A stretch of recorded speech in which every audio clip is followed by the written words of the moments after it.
Spooks is the first target, and they take him down. The jungler is dead. Swiper comes in. Big Mega Nah, big Shockwave, and one by one, Sin Gaming's carries are falling. Raze almost kills him inside the fountain. He just stands in between the Nexus and fountain. And with that, the Chiefs, they fight back hard, and they take game 1 over Sin.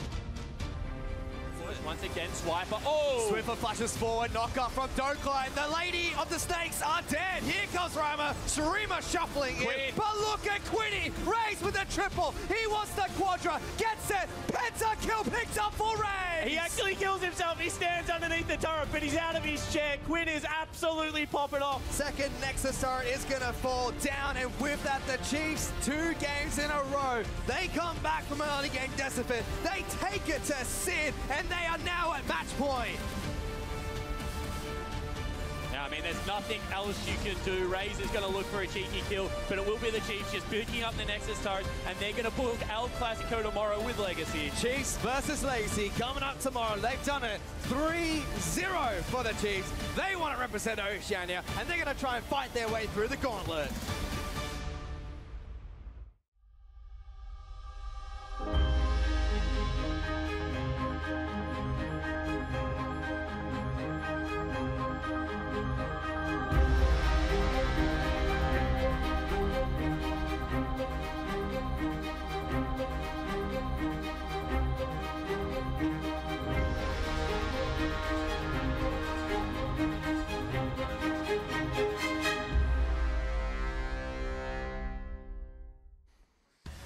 Hello and welcome to this day 3 of the OPL Gauntlet. My name is Michael Hingis-Hing, and I'm joined here at the desk by Curtis Sharp Morgan and also Mitchell Destiny Shaw as we get into this a bit of a best of 5 El Clasico OPL between Legacy and Chiefs today. And I feel like as you guys are representatives of the Dire Wolves, who the winner of today will go on to face next week in the grand final, it's kind of like you're up here in your ivory tower watching, like the Emperor watching people in the Coliseum fight it out beneath. So did you guys watch the games yesterday? And what did you think of Chiefs play up against Sin? Yeah, me and Destiny watched it at Dire Wolves' house yesterday.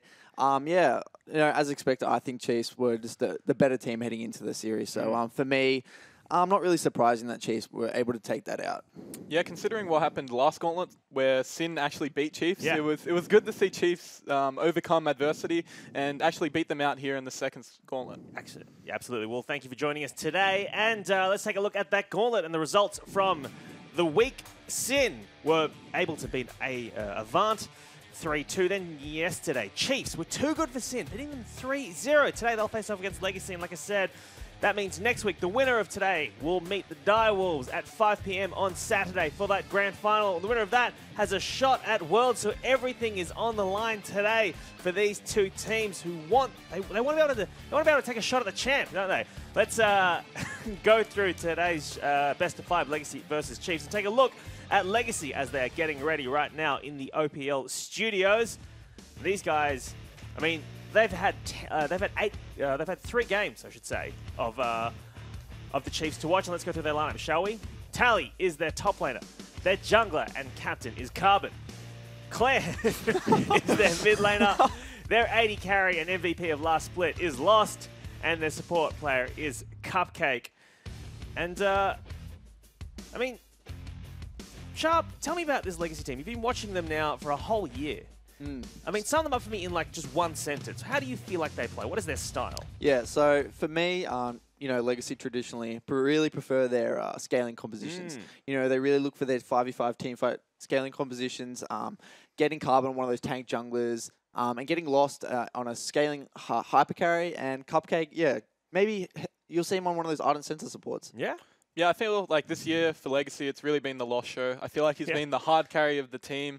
Yeah, like Curtis was saying, they really like these slow style comps where they scale up, they hit the late game, and then Lost just does work with Claire, usually on the Lucian and Orianna, and they just set up team fights really well. Absolutely. Well, let's see if these are 45-minute scaling games today, but let's take a look at their opposition, shall we? Chiefs, victorious over Sin yesterday, 3-0. Let's go through their lineup, shall we? Their top laner is Swiper, we sometimes call Big Swips. Their jungler is Spooks. Their mid laner is Swiffer, who saw a couple of TF bans yesterday. Raze is their AD carry, and Ejim is their support. And I do want to go back to Raze because he picked up a very nice pentakill yesterday in, I think it was game 3. But Destiny, as you watched the 3 games yesterday, who was your MVP for Chiefs? I feel like Swiper and Swiffer were my 2 MVPs. I felt like Swiper hit some really good wallops in the mid-game. They were game-changing ultimates that got them back into the game because they were actually losing the early game. So I felt like he played a major role, as well as Swiffer, who hit some great shockwaves. So really, these 2 players working together, it was great to see that their teamwork and communication was up to scratch. Yeah, so for me, like, I actually kind of disagree with Destiny here. I feel like Raze, although he had an early rough laning phase in most of the games, actually. In the late games, he was able to pull his weight, obviously with the pentakills and really good positioning in those late game team fights. For me, it would have to be the MVP. Interesting. Well, for Raze, his opponent today, he's going to have his work cut out for him because he's going up against Lost, who already said was the MVP of the last split. And how do you think these guys fare? I'll start with you, Sharp. Yeah, so Lost and Raze, I would say, you know, they're probably one of the 2 most spoken about AD carries throughout this whole split. Lost, again, one of those hyper carry orientated AD carries, although he really likes to pull out that Lucian pocket pick, so it'd be interesting to see if he pulls that out today. Whereas Raze, you know, he's got that perfect positioning in team fight, you know, obviously calls himself the perfect player. What a meme. But yeah, you know, if he can get through that early laning phase, you know, you really look to him to pick up his game in the early stages of this set. And, you know, because I don't think Legacy will let them get away with that. You know, if they give them that early lane priority, I don't think Legacy will allow them to come back in the game. Yeah, definitely. I feel like we're saying, the Lost Show, I feel like the 2 priority picks for both these players has been Xayah and Tristana. I feel like they're both comfortable on it. They're both very good champions who can pretty much clean up a team fight with their ultimates and the rocket jump reset. So, yeah, they're the players to watch. Absolutely. Well, let me get you guys' predictions before we get into game 1. Sharp, let me start with you. Who's going to take this? Sorry, Legacy, I'm going to have to say 3-1 Chiefs. You think Chiefs? Yeah, I think Chiefs, Jish, with the great drafting as of recent, will put them up in a really great position to take this 3-1. All right. Destiny? Sorry, Sharp, but I'm going to go on the opposite. I think Lucio Park, big brain, soul strikes. He's had time to watch the games. 3 games from Chiefs yesterday versus Sin, so hopefully he can break down what they did badly and hopefully execute it. Excellent stuff. All right, so we have some disagreement on the desk for once, which I always love. It is time for us to get into our first game of the day. So tweet at us and let us know your support, which team you'll be supporting today and barracking for. Hashtag ChiefWin or hashtag LegacyWin, or pop off in Twitch chat. Let us know. Earlier this week, we spoke to Legacy about their berth in this Gauntlet run. Let's see what they had to say. Of all the years I've been playing, I mean, it's probably the closest it's ever been. But it doesn't make me nervous because ultimately I know we're going to be in the final. I do think right now our top 4 is very volatile. I think any team can take a game off the other. So securing 2nd seed is definitely a lot better than going 3rd or 4th.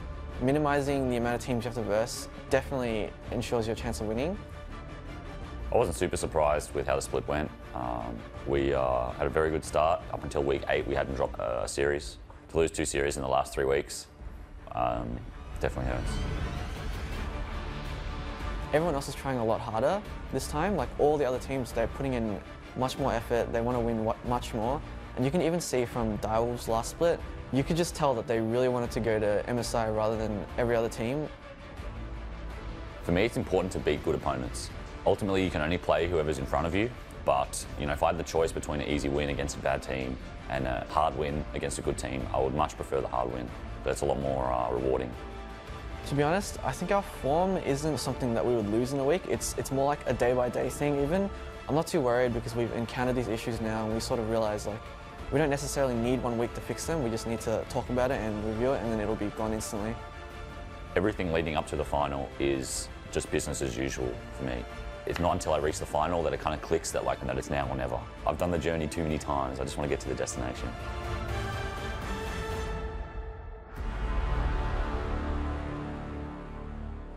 Welcome back, ladies and gentlemen. About to get into game number 1 of the Chiefs versus Legacy matches. El Clasico here, Spawn. I know you're very excited for this game. It's my favorite match to cast. I just cannot get over how good these teams are, how good the rivalry is, and for them to be playing each other for the 2nd time ever before a grand final is just so damn interesting. Of course, first split of the OPL, Chiefs finished 2nd, Legacy finished 3rd, and they did play in the semis. Chiefs knocked Legacy out and went on to beat the Direwolves that time around, Fish. Apart from that, they've never not faced each other in a gauntlet run before the grand final. In saying that, Legacy Esports, and I know Vanguard Ascension bucks this trend, but they weren't Legacy back then. Legacy Esports have never beaten the Chiefs in a best-of-5 on domestic soil. So we'll see whether today is the day that they can reverse that. They've beaten them in one best-of-3, 2014 summer at PAX or wherever the heck it was. They were able to take the best-of-3. However, it was not a best-of-5. It was before the finals, a best-of-3, 2-1 to the Legacy boys, the boys in green. And I'm really interested to see whether this is a history day, whether Legacy can finally pick up that coveted best-of-5 versus the Chiefs. And this matchup was denied last split when Sin were able to take down the Chiefs in that 4th versus 3rd match. However, with Chiefs' 3-0 decisive victory yesterday, they've earned their spot here today to decide who will head into the grand finals up against Direwolves. And in the first pick and ban phase, we already have the bans coming through. Tristana, Jarvan, and Lucian taken off the board by the Chiefs. Talia, Gragas, and Galio banned out by Legacy. That leaves Rakan open, and Neejin picks it up. Yeah, so let's just take stock. Double global bans once again towards the Chiefs, but not one of them being Twisted Fate. At the same time, no Morgana ban. They split up the Rakan Xayah combo. I think that's fantastic out of Legacy. That definitely is one of the best lanes. See where the Chiefs now go towards something like the Kalista for a little bit earlier mid-game power spike. Also interested that Maokai was prioritized over J4. Oh no, J4 was banned, so it wasn't. Maokai being prioritized here over something like Zac potentially. But apart from that, jungle and AD carry pool is really what was hit. Does leave Kalista open, so we get the Kalista Rakan lane for the Chiefs. Yeah, it's kind of my favorite lane in the game at the moment, Fish. I just think that gives you a lot of flexibility, good at playing forward, good at playing backwards. You can go for the aggressive engages and still be able to rip Rakan out. So I like what's coming up here. Braum makes a lot of sense as well. Sejuani was the final pick for the Chiefs. That'll be Spook's champion of choice. So bottom lane as well as junglers have been decided for both teams. Unless this Maokai is a flex for Legacy, first ban in the second ban phase is Twisted Fate. This is really strange, the fact that TF is continually coming up as a ban and we just have not seen it.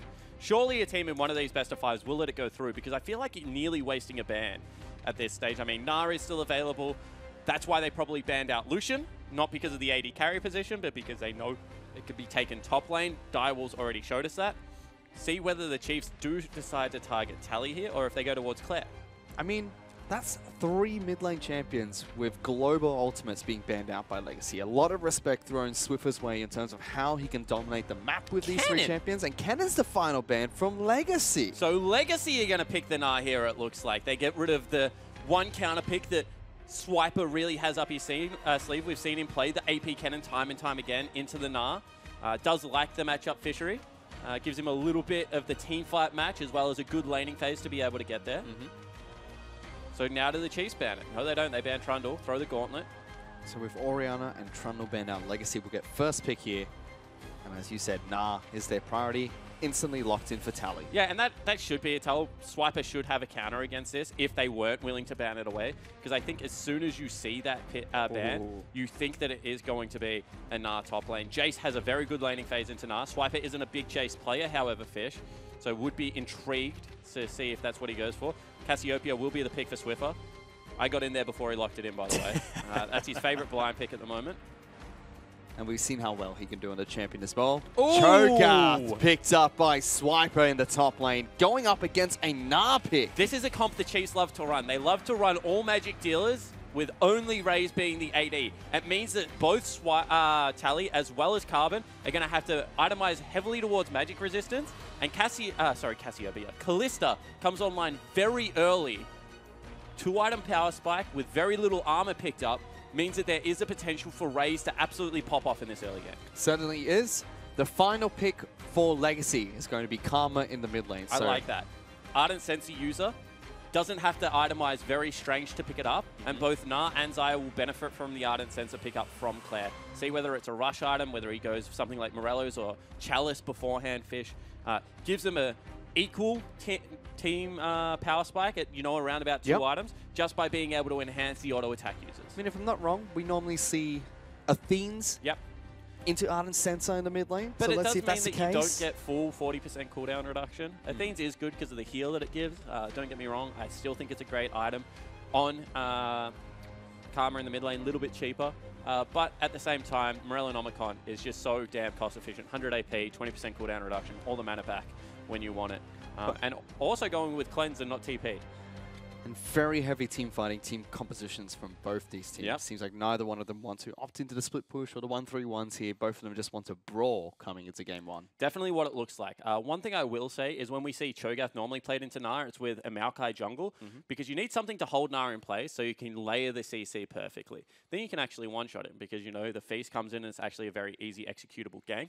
I think with Sejuani that is a little bit harder in the early game. And if these two teams do focus top side of the map, really interested to see whether Carbon and Tally can swing that, you know, just because of the point-click CC that is so readily available out of Maokai's kit. We'll have to see if that's going to be the case, because not only does Nar provide a damage top side of the map, he's up against a Cho'Gath, and he is a big tank, but he packs a punch as well, especially when his ultimate is available on the top side of the map. As we head on to Summoner's Rift, though, let's check in with the coach of Legacy, Soul Strikes, who is standing by with Michael Hing. Hey guys, I'm here with Soul Strikes, coach of Legacy, and I want to start by asking you about yesterday's games. Did you watch all three Chiefs games? What do you think of their play? Yeah, I watched all 3 games. Got to watch it for Preparation, yes. preparation. I think Sin played early game really well, but I don't think Sin played as a team and went through their advantage with Baron control. And Chief won after every single Baron, so we just got to be very wary of Chief's Baron potential. Well, this is the thing, right? Legacy are kind of known as a scaling team. They want to play for late game, but obviously Sin were able to capitalize on early game weaknesses in Chiefs' play. Do you feel like this comp that you've put in for game 1 is scaling or more for early? Definitely for scaling. We're just here to nullify Chiefs' mid to early game, and we're just gonna be death balling when we hit item power spikes. All right, my final question is: there's a lot of AP damage coming out of them, a lot of magic damage coming out of the Chiefs with only Callista as their only AD. Do you feel like this is going to require some complex itemization from your guys? Yeah, somewhat. But we do have like Karma Shield, so magic resist will definitely help us, and they don't have an Ardent on their team, so Callista's definitely going to fall off in the late game. All right, Soul Strikes, thank you for speaking to us, and best of luck in the game. All right, cheers. There you go. Soul Strike's very confident in being able to punish the Chiefs early, outscale them, and take down Ray's late game, who will not have an Ardent Sensor in this match. Disagree. Big disagree on that one. I think that Rakan will get an Ardent Sensor. I don't think it will be a rush item, but I think that if they do get incredibly late into the game, that Raze would be very annoyed at Ejim if he didn't give him an Ardent Sensor. You have to remember that Rakan does have a heal, but it's very difficult to proc. Also has a shield, just has an E. Does have a shield. So all you have to do is E to Raze before you go into the team fight. Raze plays a little bit forward fish, you E to him, you go for your big engage, and he has his first Ardent Sensor proc. I mean, you could also see Ejim engage, dash out as well to Raze to give him that proc. But let's see what happens. For now in the bottom lane, it will be the Callista Rakan lane that gets ahead first. Yeah. Kind of expect this. Just because Rakan, even though he is very short range, still has the ability to do this and just sit there and smack things. Ooh. As we actually see the first gank of the game going into top lane, see whether Tally does get caught out by this. Swiper has frozen the wave pretty well, but Tally has read this. Here it comes. Will be knocked up here. Slowed down. Doesn't get the stun. Red buff is ticking. Tally will return Get some good damage though. So that's really nice. Swiper didn't take any damage, walks past the creep wave before he looked at anything. They deny a cannon creep away from Tally, which is going to give the experience advantage over to Swiper, even though he's down. But in saying that, it's always good as a Gnar player when you do avoid that first gank, because you know that the next one's going to be a little bit harder for them to execute upon. No red buff or things like that. Both junglers now racing towards Raptors on the side of Spooks. You can see that because of the CS differential, they didn't have that. Both the Chiefs will be here to be able to fight it if they want fish. Claire might be in some trouble. They're trying to chase him down. Poison doesn't connect. Instead, they switch targets towards the Maokai. Carbon getting now very low. The stun is available for Spooks. Throws it out, locks it down. Swiffer flashes in, and Ejim's here as well. Double knockup. First blood picked up by Swiffer. Claire's forced to flash away. Ignite is ticking, and a big play by the Chiefs. What a play out of the Chiefs. They use their early game push in the bottom lane to go for that really good piece of defending of the counter jungling. Carbon talks about checking the jungler's CS all the time when they go for ganks. Just hit tab, see which camps they've taken and be able to punish them on the other side of the map. Problem was he had to move from his Raptors towards Spooks' Raptors, and that meant that Swiffer and Spooks had time enough to collapse. Because of the push bottom, they were able to bring Ejim across. Big investment in using both of the summoner spells. Cho'Gath right behind him, gets the rupture, flashes on him with the silence. Swiffer gets 2 kills in the mid lane. I actually can't believe that they're willing to invest this much into Swiffer's lane. Obviously have so much faith in the Cassiopeia early game that he's going to be able to carry, really keep behind Claire. And I think that is a fantastic start to this game if you were a Chiefs fan.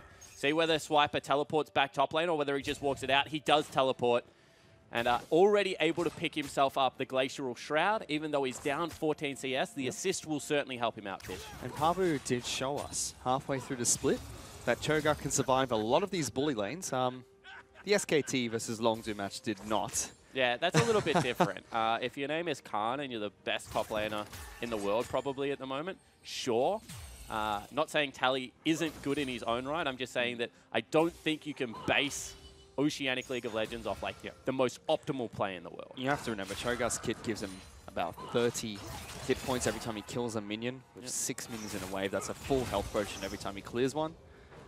So he'll be able to sustain quite well top side of the map. In fact, he's going back for another cheeky buy on the top side of the map. I mean, that's really smart, although now Claire in trouble again. This is not good. Claire probably going to take it down here. There is blue buff and red buff for Swiffer. Spooks wanted to jump in, but he sidesteps away. Yeah, you got to question the empowering of the Q there.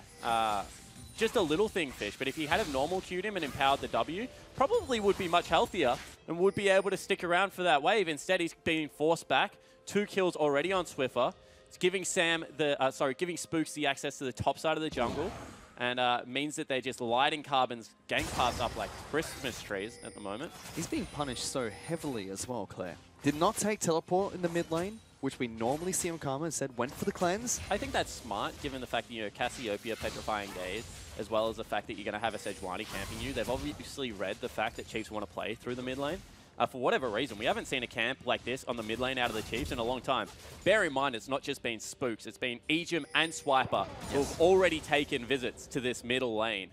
And I think that Claire would feel a little bit hard done by at the moment, but certainly not something he's inexperienced with. People have been camping Claire for years. We did hear from Solstrike. He said, you know, they are confident being able to shut down the Chiefs early game. Cheeky little move from Carbon. Certainly was, but they might now look to go aggressive on him. They get the knock up. Spooks looking to try and get the stun lock as well. Decides not to follow up, but as we heard from Solstrike, they're very confident in shutting down the Chiefs early to mid game. This has not happened so far. 7 minutes in, the Chiefs have 1,000 gold lead. Yeah, it's all through their mid lane. However, you can see in the top lane, 200 gold is in favor of Tally. Bottom lane is right now in favor of the Legacy lineup as well. So really is just that hard camp that is coming through onto Claire that has stalled that game plan, Fish. And it's very hard to shut down Karma because her wave clear is kind of free. She doesn't have to itemize for it in any particular way. With blue buff, she has ultimates available every second wave at the moment. Just going to be able to continually knock these down. So it is something that they've put in the work early. That's good for the Chiefs, but they do need to bear in mind that the rest of the map of Legacy is still scaling. It's very scary though, because yes, Karma's a cheap mid lane mage who does not need that many items. Goes for a supportive build, so it's cheaper to buy as well. Yep. Claire's probably very happy, you know. He doesn't mind being put behind, but they're accelerating Swiffer, who is great against a team composition that wants to run headfirst into the Chiefs to pick up team fights. Petrifying Gaze can work miracles for the Chiefs later on. Certainly can. Once again, they're trying to leave their lanes and collapse onto Carbon. He's gone too deep again. Does have flash, jumps on towards Swiffer first. Good miasma as well as the ultimate. In.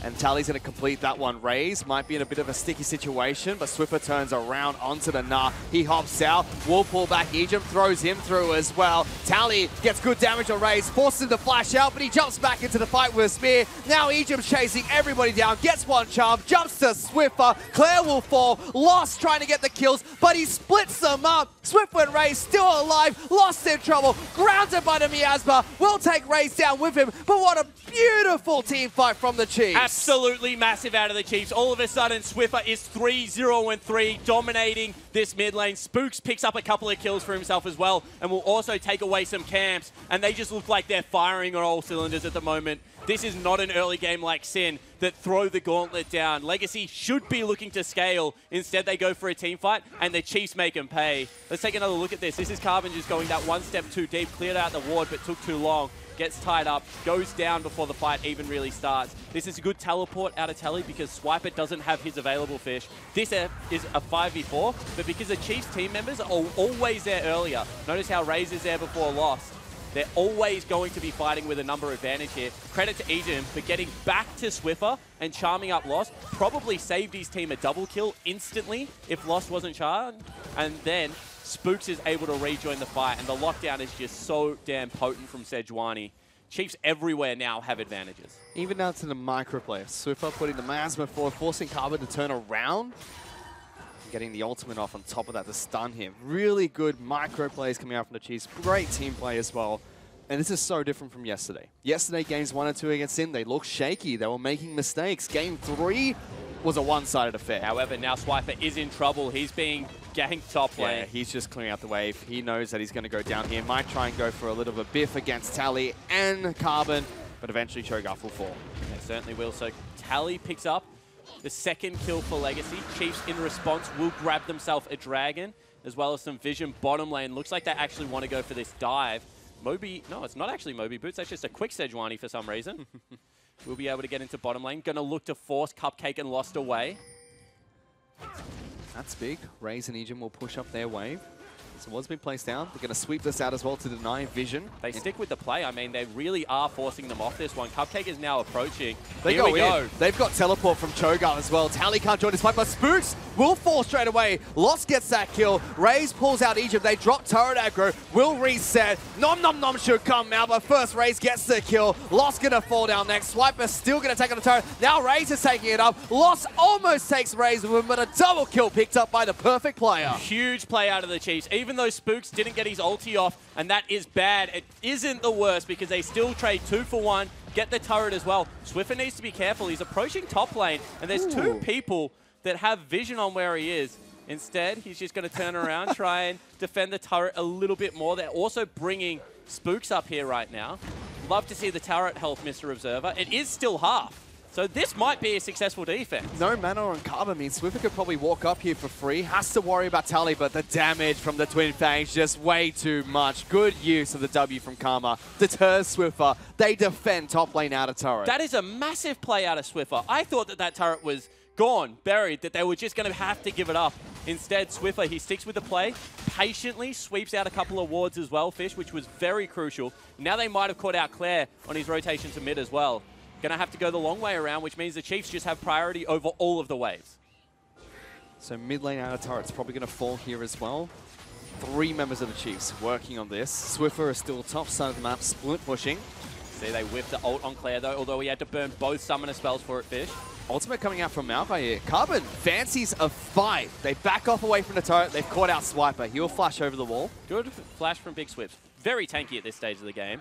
I mean, when we have a look at who's doing damage, it's not Claire at the moment. It's not going to be Carbon. He's building pure tank, so it's going to have to be Lost and Tally. And he's already got himself a Glacial Shroud heading towards that Righteous Glory, as well as the Bramble Vest. So he is beefy Cho'Gath at this stage.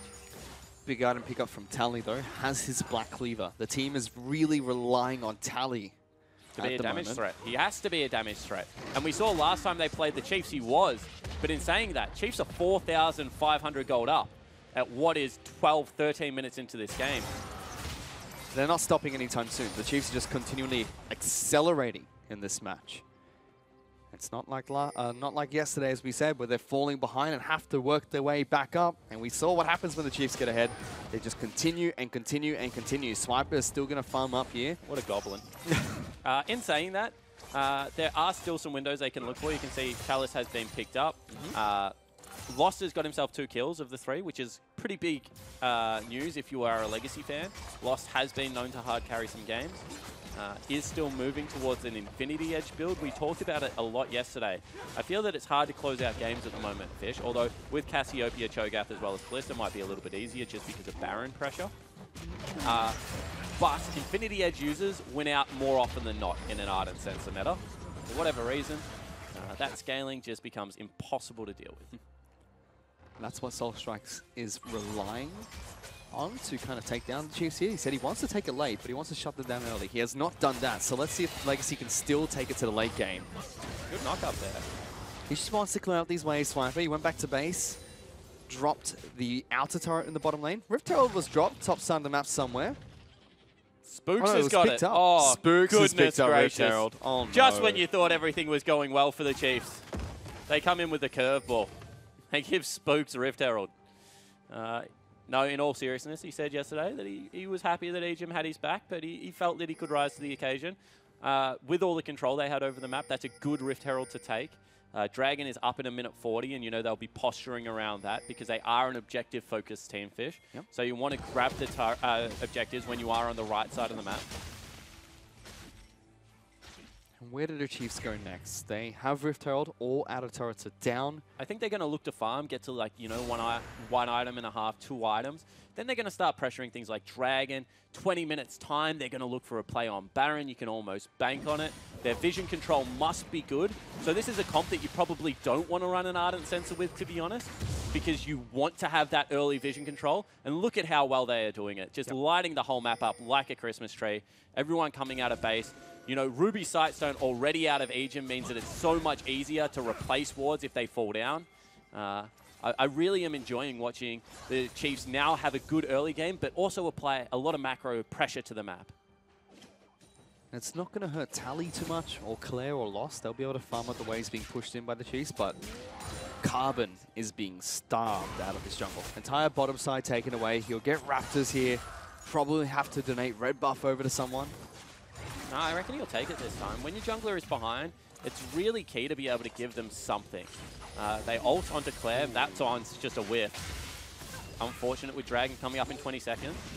Probably want that cooldown Fishery. He had a cleanse as well. Maybe wanted to blow that. Doesn't get it, but the Chiefs just back off. See where the Cuppers go for an engage here.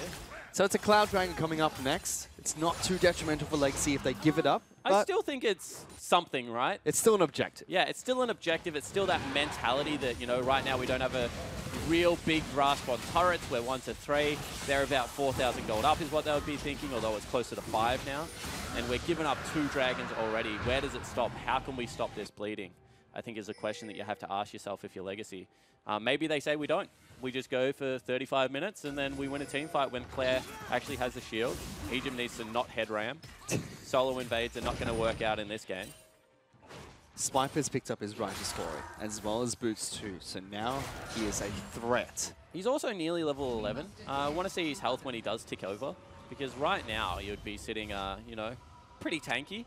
But when you get the stacks converted at level 11 and level 16, it does lend a lot of HP into your build. That's a reason why you can go for, you know, mainly resistances at this stage of the game.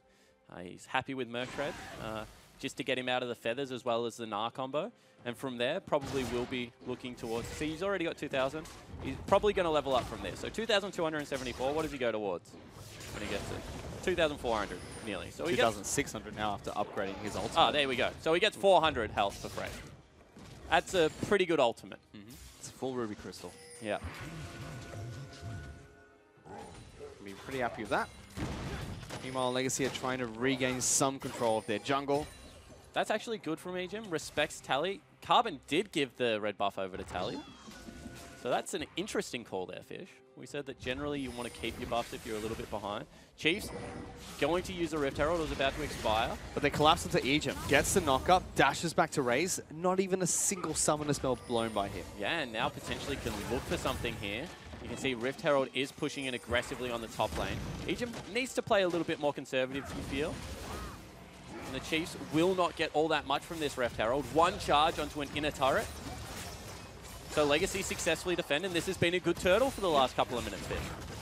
They do get the best of the worst situation of the Chiefs. At least Rift Herald doesn't just expire or run down the lane to die. Certainly wasn't the worst Rift Herald we've seen out of Spooks. No. Probably the best one we've seen out of Spooks. Come on. Unfortunately. Sure he's taken a turret with one of them. I hope so. You can see Callista on the bottom side of the map, wondering what she's doing there. She actually took herself a blue buff. You can see now they're backing away as Legacy try and gain priority over that side of the map. And I want to see whether the Chiefs, now that they've starved out topside vision, you'll be thinking, what are they doing? They aren't pressuring turret. Why do they just keep... Oh, here we go. They force. They will be able to lock down Cupcake. He should fall first. Lost, forced to flash away. Heal will come out as well, chasing down the AD carry. He's going to go down. Twin Fangs coming out from Swiffer. Way too much damage. They pull out the support away from Maokai. Legacy looking like they want to engage. Swiffer Swiper. maybe in some trouble. He's caught between a rock and a hard place. Goes forward onto Cupcake. Cleanse comes out. No turret shot going to come through. Egypt tanks that one up. He's in some trouble here. Hides behind the Snake Lady. Chiefs want to run Here we away. go, flash forward. Not going to be able to get it. They will take down Cupcake. 3 members of Legacy still fairly healthy. Want to continue chasing. Let's see if they can get anything for it. This is actually a little bit of a risk. We'll see if they get knocked up. Here we go. Great rupture coming out from Big Swift himself. Raze pulls out the sticks and gets a kill. And the Chiefs, 3 kills for nothing in that fight. Exactly right, and I feel like they should have just been happy that that didn't turn into a Baron, because, you know, if that was a little bit cleaner, in 10 seconds, the Chiefs, as people are running out of the base, are starting up the Baron, are really putting the screws in with his composition. It went a little bit wrong for Swiffy. He had to burn both summoner spells, as did Egypt. I think that the Legacy lineup should have just been content with, you know, we lost the team fight, but let's farm some sideways instead of let's continue to chase them through. Take another look at it. Good ulti out of Lost, immediately gets the snare, but you can see that they don't want Cupcake. They just want Lost. They want the damage threat. They know he's the one that wins them the team fight, so they continually chase forward. Egypt and Raze on the exact same page. They know when they need to turn around. They know when they need to keep fighting. And Swiffer, unfortunately, I think wanted Spooks to go through the turret with him. You could see Spooks was hesitating a lot, was saying, do I have to come through with you? I think Swiffer in the end said no, which might have been a mistake because he took a lot of damage. Eventually, they did get another 2 kills, but that could have been very different for the Chiefs lineup. Has given the Chiefs a 6,000 gold lead over Legacy, with Baron buff now live. They're playing towards top side of the map. No teleports for either top laner. Yeah, exactly right. However, much more important for Legacy to have theirs available. Probably want Swiper at the Baron fight because he's got the Feast, remember. Feast plus the Secure that can come out of Raze. They can execute from nearly 3,000 health. And they have started it up. We'll see how long this one takes. Cassiopeia coming across. They have scouted it out. Chiefs are going to make them come fully to the pit before they turn off this at all. Good ultimate from Carbon. Charges up nice and early, but Egypt jumps in. Knockup comes through, only gets the double charm though. However, Carbon just too squishy. Raze gets that first kill. Good ultimate from Lost will lock them all down. Swiper flashes forward. Nom nom noms the nah. Double kill for Raze. Looking to pick up another one. That's the triple, and only Claire left alive. And straight away you can see what the Chiefs were hoping to achieve. They're so tanky. They have such good DPS to be able to keep this Baron going. And one more time they turn towards the big purple worm, looking to secure this objective. Raze shouldn't hop into that one. That does a lot of damage still, but with 2,000 health left, it'll be executed about 1,000, and the Chiefs pick up a Baron and a 10,000 gold lead. And what a great start to this best of 5 series. The Chiefs cementing a lead over Legacy. So I like the fact that as soon as Legacy were committed, Chiefs get away from the Baron, it resets, then they go. They're still not holding on to the aggro, which will become key because you can see that Lost is still free hitting on the back end. He's able to get a lot of damage out, but not as much as Raze. He's come online a lot earlier. He put the spears through Cupcake into Lost. That is impressive mechanics. We talked about it yesterday that you can get those big executes fish. And Raze is having an amazing series. 8-1-4. Flashing deeper into Legacy's jungle as well to top everything off. Having a great game so far. He's had a fantastic split. Great series yesterday against Sin. Looking to start strong against Legacy. Swiffer will move down towards the Dragon Pit and get another Ocean Dragon for the Chiefs. But you'd have to think now, if you're Legacy, you're talking about Game 2. I mean, it's only 22 minutes in. They've got the Ardent Sensor picked up. They do have still some ways to win team fights. Let's not call it over just yet. However, you're right. Majority of people would think this is going towards a Chiefs victory pretty early on in this one. Raze went back off that shop and picked up so many items, Fish. Hurricane. He is incredibly strong. Second Zeal with a QSS. Merc Threads for good measure as well. Top of that, Swiffer's fully stacked up. Seraph's Embrace as well as 10 stack. Rod of Aegis, Morello, Nomicon. Not looking good for Legacy. We know that Legacy are a team that will pick a fight. When they know that this far behind and they've got one shot, the 1% chance to take down the Chiefs in a team fight, they'll take it. It'll end the game faster if they lose, but they'll try. So it's just a matter of time before they pull the trigger. Yeah, exactly right. You can see Chiefs want to take away the blue buff as well, just taking away the maximum. They're probably... he just picked it up. I was going to say they're probably waiting on Rapid Fire Cannon to be picked up for Lost. That puts him at okay. Ardent Sensor plus Rapid Fire Cannon would put him nearly equal to Raze at the moment. Obviously not the defensive capability, because Raze has a QSS. They go in on Lost, however, he's dead. Gone down instantly. Raze is legendary. Ultimate being channeled by Carbon, but there's not much Legacy can do. You can see Raze hopping around inside the base. of the Tree Squad. Carbon's the next target. He gets knocked up. Going to be an easy kill there. Cupcake and Claire forced back towards their Nexus turrets. Potentially could be game for the Chiefs Yeah, here. I just don't know what Legacy can do to defend this Chiefs squad. I mean, Lucio said he had the death ball. Looks like the Chiefs do at the moment because they're just marching into the base 24 minutes in and looking to end this one. 5-man Nah comes out from Tally, but not into a wall. He pays for that one with his life. Nom nom nom goes big. Swifts raises legendary once again. Claire helplessly trying to defend these Nexus turrets. Lost will come back up, but one by one these turrets fall. He dies instantly as well. 20 kills picked up by the Chiefs so far. And what a fantastic way to start out El Clasico here against their arch rivals Legacy. They send them a message. What a statement game. They're going to take this one round just 24 minutes in. I mean, under 25 minutes, that's a shellacking, Fish. The Chiefs in game one have absolutely put the screws into Legacy through a mid-lane camp. I don't think we've seen a mid-lane camp like that out of the Chiefs all year long, to be honest. Normally, a lane that they love to get into. This time around, first 2 or 3 team fights in that area. Swiffle walked away from the early game, 3-0-3. Swifts' stare down into the camera still is there. Can't handle it. Spooks had a little dance at the end of the game as well. Now, what do you do for your Legacy? Because that is, I mean, that's you just disgusting. reset. You say, Claire shouldn't have died a couple of times in laning phase. That sucked. The first team fight we took was a little bit off. We gave them too much of a lead with a comp that secures Baron and other objectives just way too easy. Like, don't worry about it. Like, let's just go again. That's why you have a couple of losses in best of 5s. Tally's trying to rally the troop right now. He's That's just saying, normally come on. Karma's job. Vice Captain stepping up here today. Exactly right. Tally's actually come leaps and bounds. I remember the first time I met Tally in 2014. He was a kid. Real young, real green. However, now one of the leaders of this roster, and you can see that he's doing his job right now. He's getting around them and saying, don't stress about it. Game 1 of a best of 5, heaps of teams have bounced back from this. Now, Lucio has to go back to the drawing board. He was able to watch that game, able to see what Chiefs threw at Legacy. Excited to see what changes both teams actually make. Because we know Jish, he's very comfortable going back into the same jars, but he likes to shake things up going to game 2. Certainly does. I mean, he's got a lot of diversity in there, and I'm interested to see whether we see Blue Side Legacy now come out. Potentially. But first, to break down this game a little bit further, let's send it back to the desk. Thank you very much, gentlemen. And Chiefs coming out of the gate strong, Sharp. Did you expect this out of them?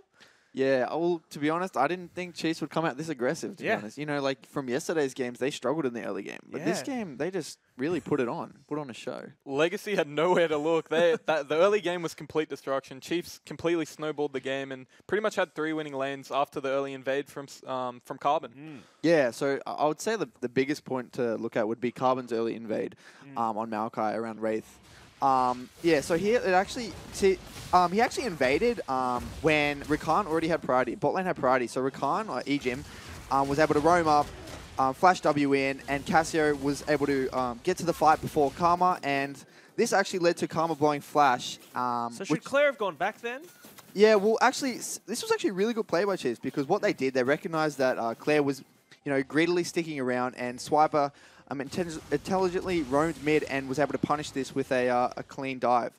So what this did, it actually snowballed the game quite hard because not only did mid have no summoners, but Carbon was on the back foot for the rest of the game. Yeah, I'd like to touch on that because I felt like the communication from Legacy wasn't there.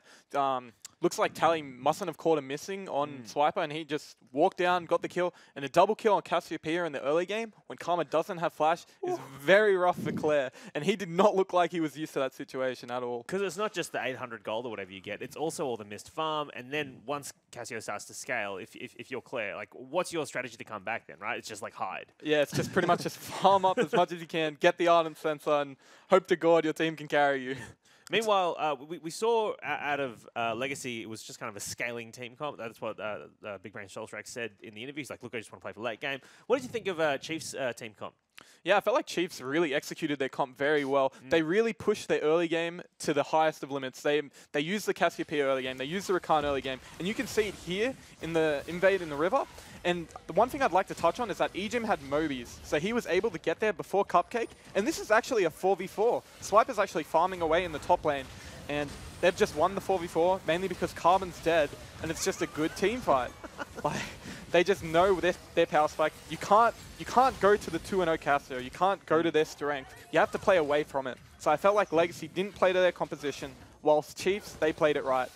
I think the main thing to touch on here is that, Legacy, knowing that they were behind in the early game, what they really should be doing is looking to get Karma into the stage where Karma has the ardent sensor, and then be slowly looking to group into the game where Lost is in a power spike. But they didn't do that. They kept taking those early skirmishes, which then put them in turn further and further behind. Well, do you feel like they needed more disengage then, or when they got into these comps? Because I feel like, their comps, like the Maokai ult and the Sejuani ult, it just kind of like keeps people around rather than... Well, I would say that Legacy had quite a lot of disengage within their composition with Karma and Maokai, but I think it's more that Carbon just constantly looking for greedy invades, and I didn't really agree with how he's playing the early game. Yeah, I think it was more Carbon, and as well as that, Rakan was always there before Cupcake. Ejim was allowing himself to walk around the map, purchase the Moby's boots, and he just ran around and just did his job. Is he able to get those Moby boots so early because they took first tower because he had gold on him, or is that just an aggressive choice he's made in order to get to these early team fights? Yeah, I think it was a bit of both. When he got that gank off on mid, it really helped him out because he got the extra gold, then the first blood tower, and getting Moby boots on Rakan is one of the best feelings in my opinion, because Moby boots on Braum just doesn't feel as good because you generally want to get Tarbis and Merc Treads so you can be a frontline, whilst Rakan, he just blows everything and then runs away. Like a coward. Yeah, he's a coward. Rakan is someone up and Rakan is a coward champion. All right, let's talk about the late game. Sharp, was there a moment where you felt like the game really was just Chiefs to take over? Yeah, so for me, it would have to be that fight leading into the Baron. It was around that river. So here, Legacy looking to contest. But the main thing to touch on is that looking at Chiefs' composition, they can do Baron so fast. They got the Kalista and the Cho'Gath and the Cassio.